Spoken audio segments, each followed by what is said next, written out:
Ya estamos de vuelta en Combinación Clave 92.9 FM. La clave me escucha. Y estamos listos para nuestra última entrevista de esta mañana. Estamos con Tomás Jordán, abogado constitucionalista, investigador del Observatorio Nueva Constitución y de la Universidad Alberto Hurtado. Tomás, ¿cómo estás tú? Hola, muy bien. ¿Y tú, Fernando? Muy bien, estaba viendo atentamente este nuevo informe que sacó el Observatorio Nueva Constitución, este análisis que viene interesante del perfil de quiénes van a ser los constituyentes y cómo podría estar compuesta la convención. Estamos con un porcentaje, por cierto, de apuesta, pero es interesante ver cómo construyeron ustedes esta posibilidad de que, para ponerte un nombre, 77% de candidatos a la constituyente, eso se sabe, no tienen experiencia política, en términos, yo supongo, de política profesional. Sí. ¿Y qué tanto puede eso incidir en cómo se distribuyen los constituyentes? Tomás. Buenísimo punto. Mira, nosotros nos hicimos la pregunta siguiente al comienzo, era ¿qué nos decían los datos, los perfiles de los candidatos y candidatas de cómo podía estar integrada la convención? En el fondo eran personas, 1.468 personas que tenían su trayectoria, tenían su currículum, y por lo tanto la pregunta era no quiénes van a ser electos, sino cuál sería esa convención eventualmente. Y ahí nos dio el dato que tú señalas, que el más central, creo yo, que el 77% carece de experiencia política y pública, pero también se liga a un fenómeno, a nuestro juicio, que viene del estallido social, cómo la política en el fondo retrocede y entra a la sociedad, al espacio público, y por lo tanto estas candidaturas también representan ese fenómeno de mayor pluralidad social. Sin duda. Ahora, eso de alguna manera, Tomás, sí, incide inevitablemente en cómo va a ser la distribución de los constituyentes entre los políticos profesionales, llamémoslo así, y los independientes.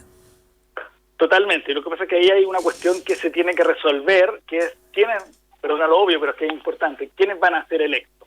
Porque hay una las principales personas con experiencia política y pública van en las listas tradicionales, lista del apruebo, Vamos por Chile, Apruebo Dignidad, es decir, con los partidos que hoy día tienen representación en el Congreso. Y las que no van en las listas de independientes o candidatos independientes que van solos. Entonces, la pregunta clave es si van a ser electos más bien dentro del 77% o van a ser electos más bien dentro de ese 23%.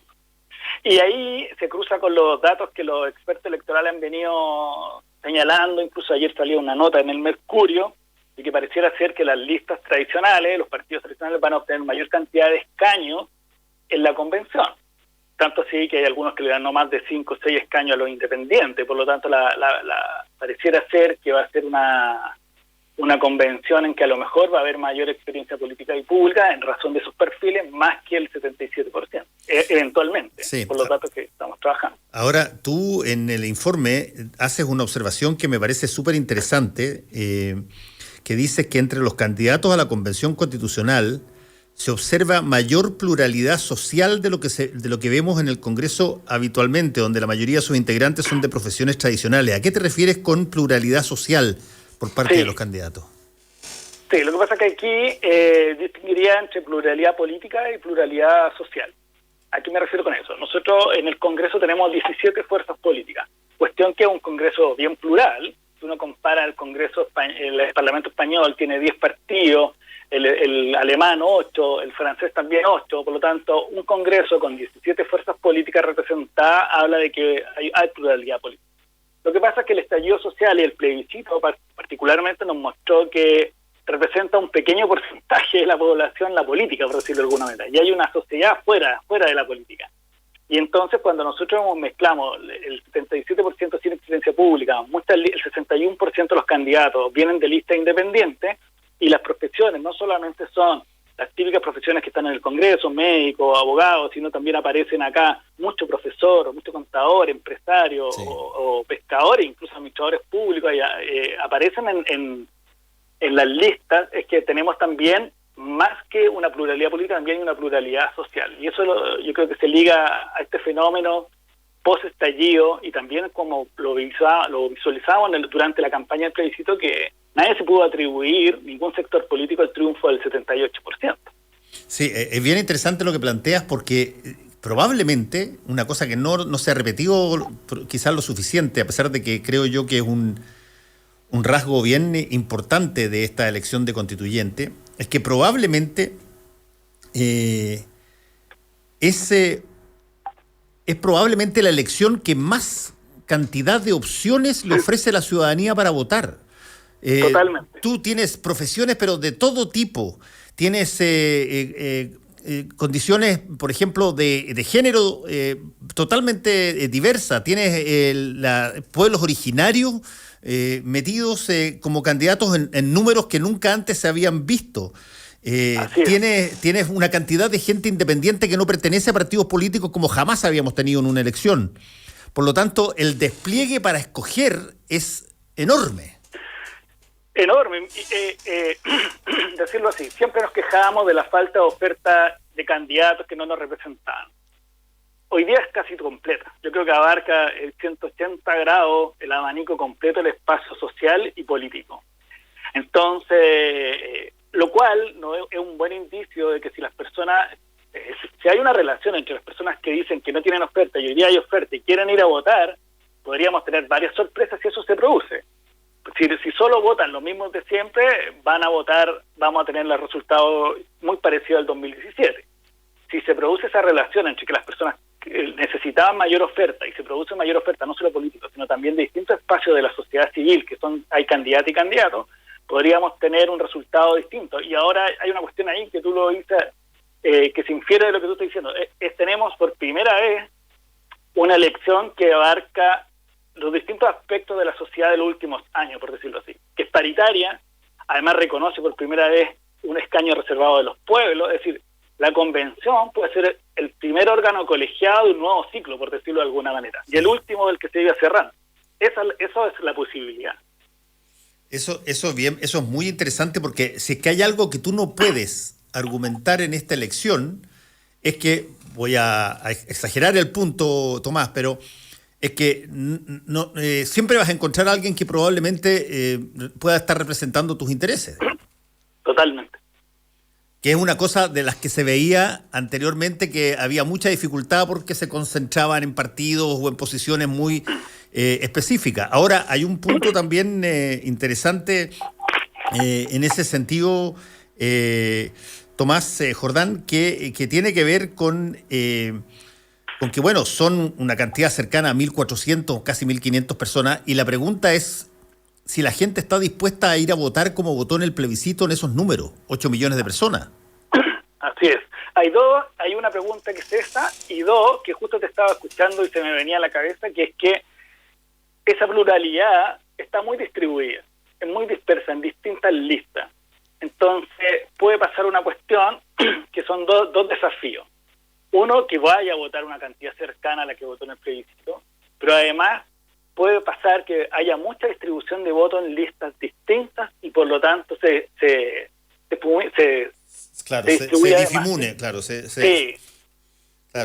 diluya un poco la cosa. Se diluya ese impulso por el exceso de oferta. Mira las cosas que estoy diciendo, porque necesitábamos mucha oferta, hay mucha oferta, pero al estar en exceso se va a distribuir demasiado los votos y capaz que no alcancen el escaño, porque al final del día estos son 155 dentro de distritos que son muy pocos escaños por cada distrito.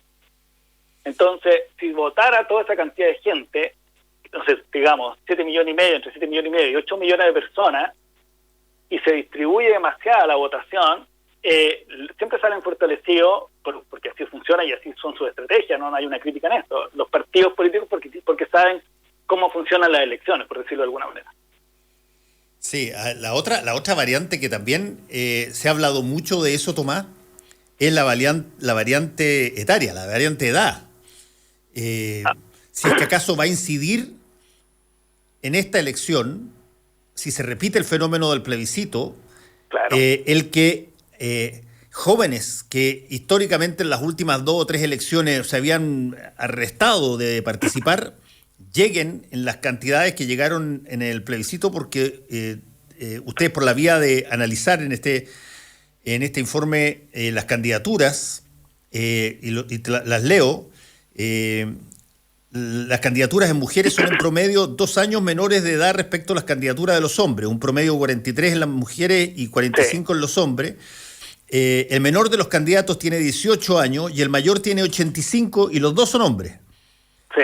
El 30% de las candidaturas a convencionales es menor o tiene 35 años, 437 candidaturas, un 27% se encuentra entre los 36 y 45 años, mientras que entre los 46 y 60 años hay un 31% de candidatos. Solo un 12% tiene más de 61 años. ¿Viste? Si yo fuera candidato, lo agregaría dentro de los 12%.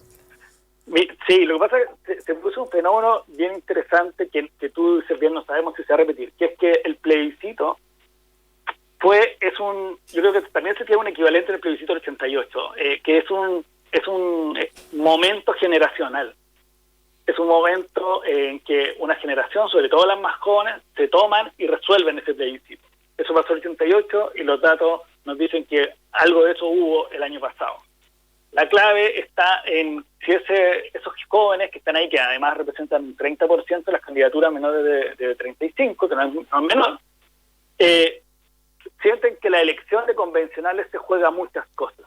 El otro día, mira, perdona el ejemplo porque es muy específico, pero una alumna en clase me dijo, profesor, lo que pasa es que nosotros nos sentimos identificados cuando hay un momento en que se pueden cambiar las cosas. Y por eso fuimos a votar el plebiscito.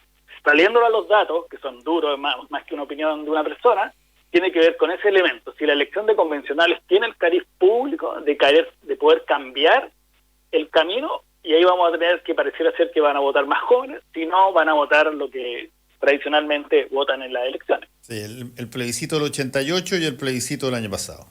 Tal cual. Y son dos momentos bien clave en cuanto a votación de personas que estaban recién empezando la vida política. Estoy hablando de ciudadanía. Ahora, convengamos una cosa, digamos, al margen de que hay tanto candidato, pero probablemente nada puede cambiar más las cosas en Chile que los constituyentes que van a redactar la nueva constitución. Total, o sea, yo creo que es así, la estructura, cuando uno habla de la estructura de los estados, es en la constitución, o sea, ojalá que eso se transmita por parte de los candidatos y candidatas al electorado, si no, es muy difícil, porque si tuviéramos una elección tradicional, por decirlo así, estaríamos dando cuenta de que la forma en que se va a cambiar la Constitución va a ser más bien en la lógica más tradicional. La pregunta sería si se va a poder cambiar de una manera distinta. Y eso no lo sabemos. Sí están los datos como que es posible, porque hay muchos candidatos independientes, hay muchos candidatos jóvenes, hay muchos hombres y mujeres de distintos grupos, profesiones, grupos sociales. O sea, los elementos están. Lo que no sabemos, Fernando, es cómo se va a armar la ecuación final, cómo se va a ecualizar esta convención. Ahora, hay dos formas de armar esa ecuación final, creo yo, Tomás. Una, por cierto, mirando los resultados, y la otra es mirando cómo se presentan las distintas fuerzas a la competencia. Si tú tienes, como tú lo dijiste antes, una cantidad enorme de listas que van a diluir el voto en montones de personas y de repente el contrincante se concentra en una o dos listas donde está buena parte de su fuerza, bueno, probablemente el segundo va a tener más fuerza que el primero, digamos. Exactamente. Eso va a pasar. Yo creo que los números vienen diciendo eso, que la derecha, la coalición de derecha fue inteligente en ese sentido y tiene una lista muy fuerte, además con cierto liderazgo político muy claro. Por lo tanto, es un modelo que, por decirlo así, que tiene votos. Claro, que es un voto limitado. Si uno sigue las tradiciones, sí. O sea, las elecciones anteriores, no llega hasta cierto punto, por decirlo de alguna manera. Pero tiene claro que puede llegar a cerca del 40%, tiene claro que tiene liderazgos políticos que están en distritos claves, que van a dar una opinión preeminente en la convención, versus una coalición de centro-izquierda que está muy diluida, con muchas listas, no sabemos quiénes van a ser electos en cada uno de ellos, entonces pero sí va a tener un porcentaje de escaños también significativo, cerca de poco menos o cerca del 60%. Entonces es un escenario bien interesante. Ahora, sí hay dos cuestiones claves, creo yo, que están ya sobre la mesa. que es la paridad, que no es menor, porque Sí. escribir una constitución nunca antes en el mundo, escrita a dos manos, por decir, hombres y mujeres, y dos, que haya pueblos indígenas con escaños, que vamos a tener una constitución en perspectiva de género, sí o sí, una constitución escrita así, y con un estatuto de pueblos indígenas, no sabemos cuál es el resultado, pero sí va a haber. Eso es como hay elementos ahí que ya están desde la partida, por decirlo de alguna manera. Sí, ahí está de alguna manera inclinado el plano, digamos. Así es, y eso nos muestra que me parece interesante que son elementos que los constituyentes van a tener que tener a la vista respecto a lo que van a discutir. Es decir, es muy difícil tratar de plantear lo mismo que hay hoy día en la Constitución si tú tienes dos perspectivas que son muy distintas a la Constitución de hoy día. Y ahí hay un juego que la política y el diálogo político va a tener que operar. Solo quería decir que las convenciones hay que tener claridad de que las convenciones a nivel comparado siempre son negociaciones políticas muy difíciles. No son lugares idílicos, ahí tiene que generarse mucho espacio para el diálogo. Sí, déjame hacerte una pregunta que tiene que ver con algo que, por muy distinto que parezca, hay, a mi modo de ver, un vaso comunicante, que tiene que ver con los candidatos a esta convención constitucional y la carrera presidencial. ¿En qué sentido? En el sentido de que tú en la carrera presidencial tienes a una serie de personas proponiendo cosas para el futuro, generando proyectos, ideas, miles de cosas que eventualmente pueden influir en los constituyentes también.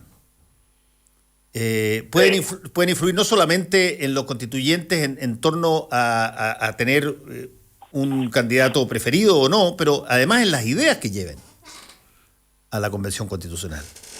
Sí, me pasa que, y esto podemos tener una buena conversación, que me pasa un poco a la inversa, que el tema constitucional ha irradiado en parte las candidaturas presidenciales. Mejor todavía, quizás. Lo digo así porque me parece que si uno mira los candidatos presidenciales, están pensando también, hay que tener a la vista que el 11 de marzo, el próximo año, la convención va a llevar 10 meses, está a punto de terminar. Por lo tanto, el nuevo presidente o presidenta va a ser un ejecutor, un presidente o presidenta de transición entre la antigua institucionalidad y la nueva. Entonces, me parece que hay una irradiación de los temas constitucionales que va a producir el efecto en las candidaturas presidenciales. Entonces, por primera vez estamos hablando, no sé, no por primera vez, pero en el fondo me parece bien explícito algunos candidatos hablar de superar el neoliberalismo, de cambiar la estructura, en el fondo de que los derechos sociales sean derechos sociales garantizados, y eso es parte de la discusión que viene desde lo constitucional, un constitucional en el sentido más amplio posible. Sí, sin duda. Y esa es una discusión que probablemente se va a dar de todas maneras en la nueva Constitución, digamos. Y seguramente lo vamos a ver porque una pregunta que se le tiene que hacer a un candidato presidencial, yo creo, no sé, ¿cómo piensa él que va a ejecutar su mandato con los resultados de la convención en la mano? Es decir, esa es la nueva estructura, la nueva arquitectura que vamos a tener, por lo tanto él tiene que gobernar, por decirlo así, con un programa que sea adecuado a la nueva Constitución. Sí. No, es cierto, Tomás, y creo que en ese sentido como que de alguna manera se van a estar mutuamente influyendo porque los candidatos en general, particularmente los presidenciales, son hipersensibles a movimientos serios y masivos y voluminosos de la población. Ya los vimos esto en el estallido social y posteriormente en todo el proceso constitucional, y eso no está lejos de disminuir, a lo más aumenta. Totalmente, yo creo que va a ser el momento en que, por decirlo así, por eso que es tan relevante la elección de convencionales, porque al final del día lo que ellos estén discutiendo en la convención a partir de junio, julio de este año, es lo que vamos a tener de gobierno los próximos 4 años igual, necesariamente, por la hipersensibilidad. Es decir, no me parece que puedan estar ni los candidatos a parlamentarios ni los candidatos presidenciales en una frecuencia muy distinta a la discusión constitucional. Y eso por eso que yo creo que para lo que hablábamos hace unos segundos atrás, por eso que hubo una lista que entendió que tenía que tener una lista fuerte hacia eso, y otros lo entendieron un código distinto de diversidad de oferta, por decirlo de alguna manera, para llegar al mismo punto. Y creo que con esto que que el candidato o candidata presidencial va a tener que ir leyendo de la mejor manera posible los acuerdos que se vayan adoptando en la Convención Constitucional. Si no, su gobierno va a ser muy desconectado también con esa realidad. Sí, yo ayer en Tolerancia Cero hablé del fenómeno de la acrasia, digamos, que es un concepto griego que básicamente se ha traducido como debilitamiento de la voluntad. La típica situación donde tú dices que vas a dejar de fumar a partir de mañana y cuando llega mañana encuentras una excusa para que te sigas causando daño y no hagas tu mejor bien, digamos. En el caso de la política, tú tienes aquí, lo dijiste tú muy bien, una derecha que se ordenó bastante, particularmente en el ámbito de los constituyentes, a pesar de tener que comprarse críticas muy fuertes de partidos ahí, mientras tú tienes a una oposición que señala que va a conseguir el triunfo, pero que aparentemente siempre está esperando el día subsiguiente para poder ordenarse y unirse. Y cuando llegue la elección probablemente van a estar igualmente divididos, digamos. Sí, sí. Y en una de esas, lo que podría haber sido un triunfazo puede terminar en lamentaciones, digamos. Es posible, yo creo que tiene que ver también cómo la política se ordena, en el sentido de cuando tú, hay que partir, a mi juicio, de un diagnóstico que la política partidaria, el sistema de partido viene en crisis, sobre todo de la crisis del financiamiento ilegal 2015-2016. Lo que pasa es que yo creo que el fenómeno del 78% del plebiscito en contra de la Constitución actual son esos como golpes casi letales que te obligan a dar lo mejor de ti en el último suspiro. Y me parece que eso representa la lista única de Chile Vamos. Y pasó el fenómeno inverso, del triunfo exacerbado que te da demasiada confianza en ti mismo y por lo tanto que no necesitas al resto para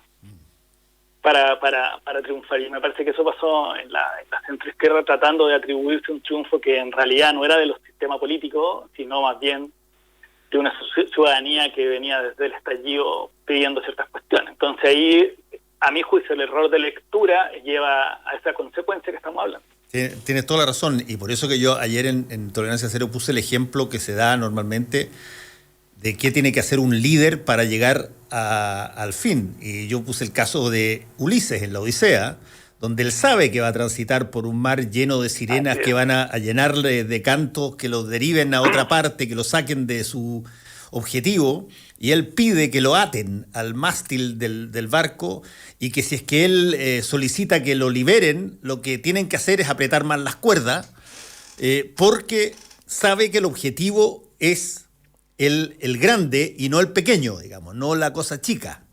Pero los liderazgos a veces se extravían, digamos. No, y los liderazgos a veces, esta conversación, los liderazgos a veces son de corto aliento. Exacto. Entonces están pensando en el pequeño resultado. Exactamente. Voy a sacar un diputado más acá y así me cago a que sé yo, que haya lógico. Sí, eso es. En el fondo la conformación de las listas muchas veces se transforman en eso y rellenar el último día. Por eso nosotros sabemos que el último día se caen y se suben personas y al final del día la pega no era esa, la pega no era armarla, era tener una lista que te permitiera obtener una mayoría. Sí. No ganar a ti a ti en particular. Pero bueno, eso muchas veces es difícil porque estás distribuyendo poder y eso es muy difícil de dejarlo ir, por decirlo así.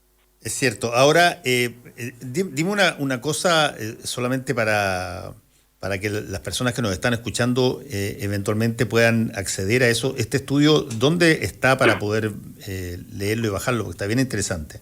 observatorionuevaconstitución.cl, en un link dice banner, o sea, dice observaciones, y tú lo pinchas y aparece en la observación 1, que era la inscripción de candidaturas, las declaraciones, y la 2, que son los perfiles. Y en una semana más esperamos que aparezca la 3, que es sobre los contenidos constitucionales que declararon los candidatos ante el CERVEL, y por lo tanto queremos examinar cuánto acuerdo hay en qué tema y cuánto disenso hay en materia constitucional antes de empezar la conferencia. ¿Cuál es tu hipótesis ahí? ¿Hay suficiente? ¿Dónde hay probablemente temas en común y dónde van a estar las grandes peleas? A ver, yo creo que la agenda constitucional está fijada, esa es mi hipótesis. Lo que pasa es que no sabemos cuánto se va a mover la aguja, por decirlo de alguna manera. Eso va a estar determinado por muy concreto por quienes sean electos ese día 15 de mayo, en el fondo.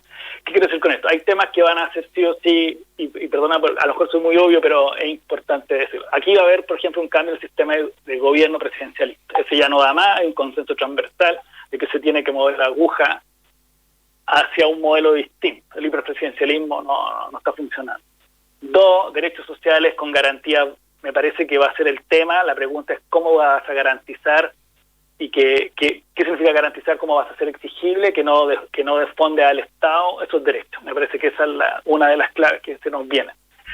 3, pueblo indígena, lo decíamos, va a haber un estatuto, la clave va a estar en si va a haber plurinacionalidad o autodeterminación entendiendo autogestión en su propio modelo de desarrollo. 4, la perspectiva de género, la comentamos. 5, una cuestión que sí o sí va a ocurrir, que cuál va a ser el tipo de centralización que vamos a tener. Más de 2/3 de los candidatos vienen fuera de la región metropolitana, por lo tanto vamos a tener un modelo distinto al Estado unitario centralizado como el de hoy día. Que no sabemos, porque es una discusión que todavía yo creo que está muy verde, es qué tipo de modelo alternativo al Estado unitario centralizado tenemos. 4 o 5, 6, ya no sé, participación ciudadana va a haber. Yo creo que hay un acuerdo, acuerdo estoy diciendo en los discursos, en las propuestas, de que se vayan incorporando mecanismos, instrumentos de participación, cuáles no se sabe. Yo diría por ahí, y hay cosas que son transversales hoy día. ¿El plebiscito a la Suiza, dices tú? ¿Una cosa así? O la iniciativa popular de ley, que es muy común, esa es la más típica de las constituciones. Yo creo que esa va a aparecer. Plebiscito a lo mejor a la Suiza, pero dirigido, en el fondo, por ejemplo, para las reformas constitucionales, más que dirigido desde el presidente o de la autoridad, porque eso tiene mala fama y más que mala fama, malos resultados en Latinoamérica, porque los presidentes toman los plebiscitos en su favor, cuando están débiles convocan a plebiscitos. Entonces, yo creo que, y mecanismos de instrumentos de participación de abajo hacia arriba a nivel local. Parece que eso es parte de la discusión sobre participación. Y hay un tema que siempre aparece y que lo tratamos poco, que es por ejemplo, la protección de la naturaleza o medio ambiente como un valor bien transversal hoy día en la sociedad chilena. Nosotros lo venimos siguiendo desde el proceso participativo 2016 con Bachelet, que es una cuestión bien interesante respecto de cómo definir una constitución sustentable, una constitución que proteja la naturaleza. Yo creo que ese tema también va a estar ahí muy transversal. Me debería decir que ese es el abanico de temas, Fernando. Lo que no tenemos... Está interesante porque, no hay ninguno de los temas que tú has hablado que hoy día no se considere imperativo. Imperativo, tal cual. Entonces, la convención va a llegar a un resultado exitoso si logra ecualizar, que es la palabra que me gusta ocupar, esos elementos. No tiene para qué ser todo extremadamente ecologista, extremadamente esto, extremadamente... No, ecualizar significa cuál es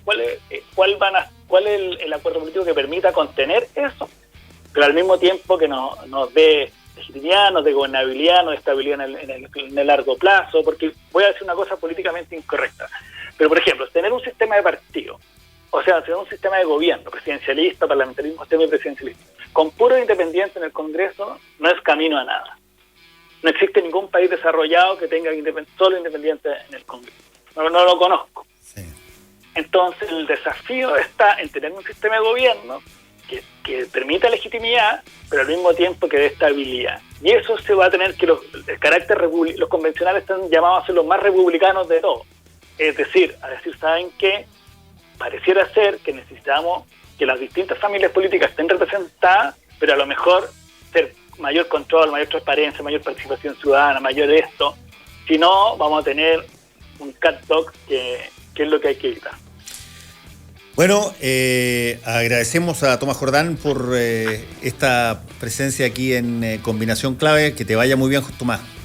No, muchas gracias. Un gran abrazo. Que estén muy bien. Chao, chao. Y a todos ustedes, cuídense. Nos encontramos mañana.